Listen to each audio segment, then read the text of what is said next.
What it what it do, YouTube? She was fucking up for a second. All right, y'all. We finna hop into this shit's going on in Afghanistan, bro. I saw this on social media earlier. People jumping on the planes and all that, trying to hop on the plane and escape because the Taliban taking over, something like that. We finna look into it. Let's get into the video. Let's go. Oh yeah, hold on. I almost forgot. Like, subscribe, comment down below, look at the descriptions, follow the socials. Give a nigga some love, bro. That's all a nigga asks for, some love. Taliban forces entered the heart of the Afghan capital, Kabul, today, the culmination of a rapid advance and retaking of control almost exactly 2 decades after they were ousted from power. Fighters were filmed inside the presidential palace after Ashraf Ghani, now the former president, fled the country. Afghans and foreign nationals have been trying to get on planes at Kabul airport, where international troops have been involved in evacuations, but security there is reported to be fragile. The latest developments came after the Taliban moved through one Afghan province after another in recent days and headed towards the capital. Our first report is from our diplomatic correspondent, Paul Adams. Afghanistan has new masters. 20 years after their first experiment in power came to a shattering end, the Taliban are back. Hours after arriving in Kabul, sitting at the president's desk. This is like a mean ass GTA heist. Hours Mean ass GTA heist. after arriving in Kabul, sitting at the They got president's the desk. AK scope on it. Earlier, They at ready the to same desk, kill. President Ashraf Ghani clinging to the last fragments of power. But the man gazing down on Kabul's streets has gone, fleeing to neighboring Uzbekistan. In a Facebook post, he said he'd left to avoid bloodshed. As the Taliban moves in, the West moves out. American helicopters busy over Kabul all day today, ferrying diplomats from the US Embassy to the airport. This disorderly end was not the plan. Hundreds of British troops have now arrived in Kabul to help with the evacuation of thousands of British and Afghan civilians. You should be wearing a mask at all times because we don't know where they're all coming from. The operation is well underway. These troops may not be on the ground for long. Kabul is in chaos. People desperate to leave, taking what they can, fearing a bloody assault. There's little violence so far, but a lot of panic. Crowds descended on banks trying to take out their savings. As police officers and security officials abandoned their positions, the Taliban urged people to stay calm. We want to avoid bloodshed and to destruction of properties of the people, and to not give chance to plunderers, looters who are waiting for such moments to loot or plunder the properties of the people. But the streets are full of dread. Tens of thousands of civilians displaced by fighting elsewhere, living out in the open, telling stories of abuses at the hands of the Taliban. The Taliban came into our village in the night. After a few days, we managed to escape as they were murdering the men and boys. They accused them of being in the army or the police. They were taken out of their homes and murdered because they worked for the government. Outside the capital, the Taliban are consolidating their grip on Afghanistan's major cities, like Herat, unfazed by their headlong success, which has government ministers reeling. The saddest part is that I didn't expect this, but now I might face consequences that I never even dreamed of. And I guess that's the price that we pay for trying to make this world a little better. At the border with Pakistan, Afghans are leaving. With or without fighting, the Taliban's takeover looks set to trigger yet another wave of refugees. Bro, chillin'.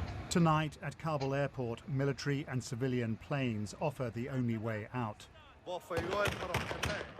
At the gates, chaotic scenes. Who will leave and who will be left behind?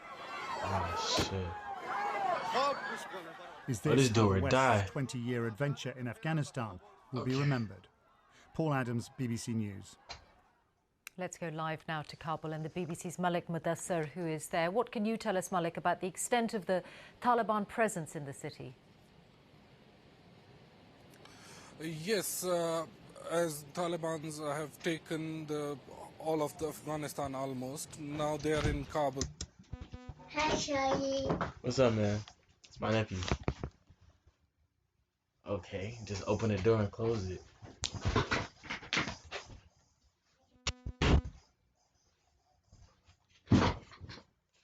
Intermission, y'all. I'm sorry.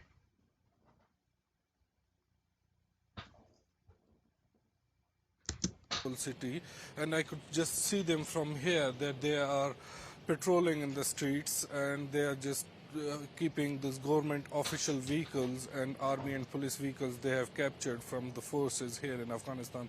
They are patrolling here, and they are just marking those places to where to put checkpoints and where to get the advantage point from. And what is the effect of that, would you say, on the people of the city? Well, that is very catastrophic. As soon as I landed this morning here in Kabul, the atmosphere of the city was entirely different. And there was a huge traffic jam in the Kabul city from the airport towards the outskirts of the Kabul city. And I could see the families, kids, females, everyone with their belongings in the car, and they were trying to get out of the city, and they were just look depressed, devastated, and defeated. Malik Mudassar in Kabul, thank you very much. I'm trying to pay the bills around here, man. Come on now. In between breath. Well, here the Prime Minister chaired an emergency Cobra meeting this afternoon, and Parliament is being recalled to discuss the situation. Boris Johnson said the immediate priority is to evacuate British citizens and Afghans who have been working with the UK. Here's our political correspondent, Ben Wright. For 20 years, the UK has committed its military, money and lives to Afghanistan. Some of the fiercest fighting was here in Helmand. The effort ends with a frantic scramble to get out. The situation in Afghanistan continues to be extremely difficult, getting more difficult, I would say. And our priority is to make sure that we deliver on our obligations. Brian even tried to fix his hair before UK he nationals in Afghanistan, to all those who have helped the British effort in Afghanistan over 20 years, and to Bro, literally look like Donald Trump if you didn't have a tan. I ain't even gonna cap. What y'all think? to get them out as fast as we can. UK troops first went to Afghanistan in October 2001 after the 9/11 attacks, joining US-led action against al-Qaeda and the Taliban. By the time combat operations ended in 2014, 454 UK soldiers and military personnel had died. Successive prime ministers stressed their commitment to the country and protecting the progress made. Today, cross-party fear that progress could vanish. The real danger is that we're going to see every female MP murdered. We're going to see ministers strung up on street lamps, and this is the decision that I'm afraid has been taken. We haven't heard from the Foreign Secretary in about a week, despite this being the biggest single foreign policy department disaster, since Suez. It's been a catastrophic miscalculation. That is absolutely clear. The UK and the United States both overestimated the capacity of the Afghan government to hold off the Taliban and underestimated the capacity of the Taliban to advance throughout the country. And that has been clear actually for days. The UK says its mission in Afghanistan had to end once the US announced its decision to leave, despite the consequences. It's a mark of the crisis that MPs and peers will be brought back from their summer break on Wednesday for a day's debate. Many are livid about the way Afghanistan is being left. But talking here won't stop the Taliban, and all MPs can do is ask ministers how a humanitarian and security disaster might be avoided. For James Kyle, today is difficult. He was a captain in the Light Dragoons, served in Afghanistan in 2007 and 2009, the year the regiment lost 6 of its soldiers. It's incredibly sad to see the change happen so quickly after years and years of incredibly hard work from remarkable armed services in the country. I don't know how I could ever look the parents of fallen soldiers in the eye and say that what they did was worth it. The situation in Afghanistan will be deeply felt by many families closer to home, reflecting on a mission that wasn't meant to end like this. And Ben's here with me in the studio now. It was striking to hear the way the Prime Minister acknowledged and accepted, really, that this change is happening, that a new government is going to be formed. It was a blunt acceptance of the facts on the ground. And Boris Johnson said he wanted to see like-minded nations now work together to not prematurely recognise any new regime in Kabul without agreement. He also said the UK was determined to prevent Afghanistan not again becoming a breeding ground for terror.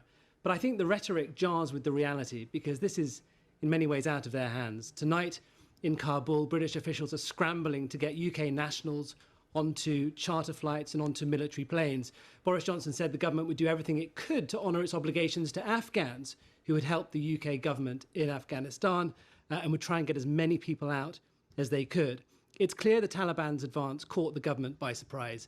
Dominic Raab only came back from holiday today, for instance, a decision that Labour said was shameful.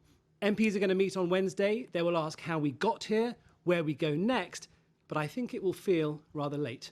Ben Wright, thank you very much. Well, for the United States, the lowering of its flag and the closure of its embassy in Kabul marked the end of a phase that began almost exactly 2 decades ago in the aftermath of the 9/11 attacks. Our North America editor, John Sopel, has been looking back on that period and on what these events mean for the Biden administration.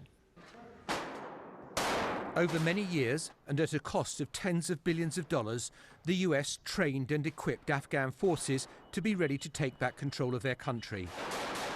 But they collapsed like a house of cards, one of many miscalculations made by the Biden administration over these dizzying few weeks.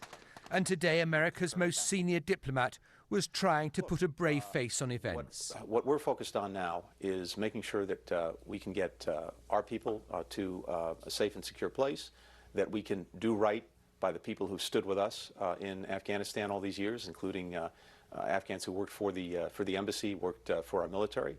We have a massive effort underway to bring Afghans at risk out of the country, if that's what they so desire. America's attempt to export liberal democracy to Afghanistan is well and truly over. America's effort to build a civil society in Kabul and beyond also in tatters. And Joe Biden's prediction from 5 weeks ago that everything would be just fine has not worn well. Well, first of all, the mission hasn't failed yet. So the question now is, where do they go from here? That the jury is still out. But the likelihood there's going to be the Taliban overrunning everything and owning the whole country is highly unlikely. The Taliban wants to make a deal. The withdrawal policy was framed during the Trump administration and embraced by Joe Biden, who's at Camp David and today was being briefed by his officials. He believes passionately that America can't stay in Afghanistan indefinitely. But foreign policy hawks are rounding on both men. What we're watching right now in Afghanistan is what happens when America withdraws from the world. So everybody who has been saying America needs to withdraw, America needs to retreat, we are getting a devastating, catastrophic, real-time lesson in what that means. U.S. Embassy helicopters flew from roof to roof. America's most scarring military defeat was summed up in the images of the last helicopter flying off the roof of the U.S. Embassy in Saigon at the end of the Vietnam War. Today's scramble to get out of Kabul may not be that, but it's not far short. And John's live at the White House now. Where does today then leave the Biden administration reputationally, particularly on foreign policy, John? Yeah, well, not heightened, and the few hundred Afghans who've gathered here are furious at what has unfolded in these dizzying few days. I think you've got to distinguish between the policy and the implementation. The policy of America saying, look, we can't stay forever, we will need to pull out, Afghan needs to take charge of its own affairs, I think that enjoys widespread support. But the implementation, the miscalculations, the warnings ignored are something else altogether.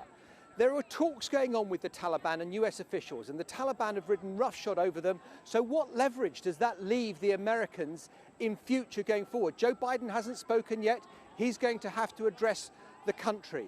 This may have been Donald Trump's policy but it's Joe Biden's implementation. And I think he'll pay quite a price for the shambles that has unfolded over the past few days. John Sopel in Washington, thank you. Well, prayers go out to the soldiers out there, and prayers go out to the people in Afghanistan. Everything's gonna be better, man. It's your boy Jdot. I'm out of here.